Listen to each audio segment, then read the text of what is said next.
Yun guys, okay, welcome back ulit mga kapanalo. Tawag dito, magandang umaga sa inyo lahat. So binago ko nga pala yung ating tawag dito, yung slot sa ating tatayan sa raffle. Kasi maraming nagrereklamo at maraming nagre-react na sabi nga is scam daw at saka tawag dito, masyado daw malaking kikitain ko.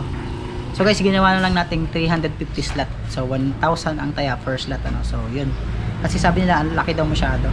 Yan, binawasan ko na. Baka magreklamo pa kayo. Okay?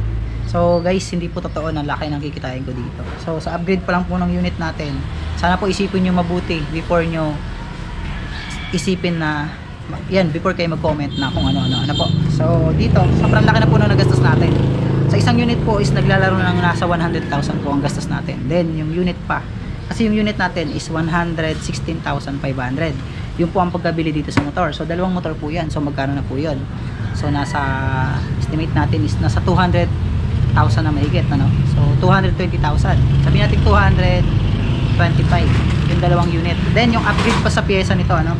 Kung makita nyo po ito is naka side mirror, naka bolts na rin siya. Ayan. Titanium brake fluid tank cover. Tapos naka X1R na mugs. Mini driving light. So hindi naman po sa pagyayabang yung mugs na to is nag-iisa lang po yun sa Pilipinas at napakamahal po talaga niyan. So all in po ito kasama ang shipping galing sa Vietnam is nagkakahalaga siya ng 30,000 mahigit ano. Ayan. Stock pa yung kanyang caliper pati brake hose. Okay. So may crankcase tayo dito. Ayan. Sa ngayon po naglalaro to sa bentahan ngayon sa market ng nasa 10,000 ano. So unang labas po ito nabili natin ng nasa 11. Tapos yan mga titanium bolts kompleto na rin. Ito Magic Boy. Kahit tanungin nyo si Maki King meron po siya nito no. So naglalaro to sa 10,000 pesos no yung presyo nito. Yan. Tapos naka GRC set na rin yan. Tapos yung mga bolts marami na talaga. Pinatabas na rin natin yung pairings nito. Ayan. Kasi ito na yung isa natin. Ayan, medyo madumi lang guys. So battery shift gray na pairings. Magkano na po nagastos ko dito plus rehistro ng unit. Okay. So naka crankcase na rin to.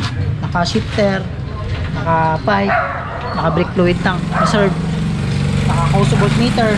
Tapos naka loud horn na rin to guys.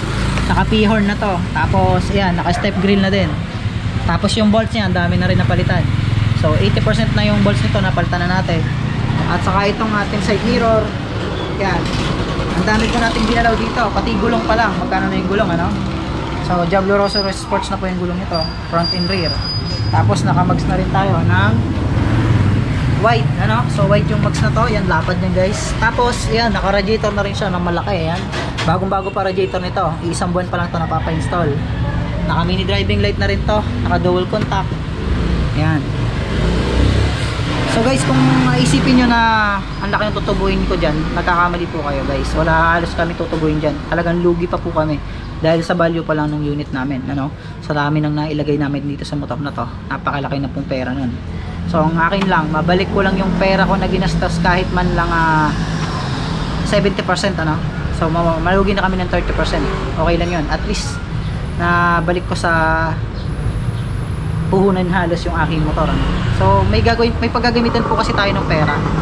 So kaya ko to kaya namin to pinapako. So yun, sa mga gustong tumaya, yun, direct message na lang po sa Facebook account ko.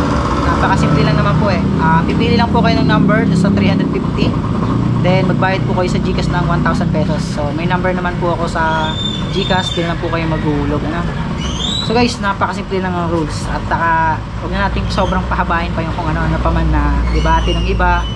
Huwag na lang po natin patulan yung makukulit na po. Kasi yung iba, hindi sila nakakaintindi kung gano'n na karami yung nailagay natin sa motor. At hindi na naiintindihan kung ano na yung value ng motor. Kung ano nang mayroon dito sa mga motor na to. Okay, so naka-RK na rin yun ng chainset parehas. Ayan, hindi na natin pa kailangan isa-isahin pa yung mga pyesa dito. Sobrang dami na natin na-install dito guys. Salamat po sa mga nakakaunawa. At sa hindi naman po, kayo na pong bahala. Okay po. Maraming salamat po sa ating mga subscriber ano. Yan.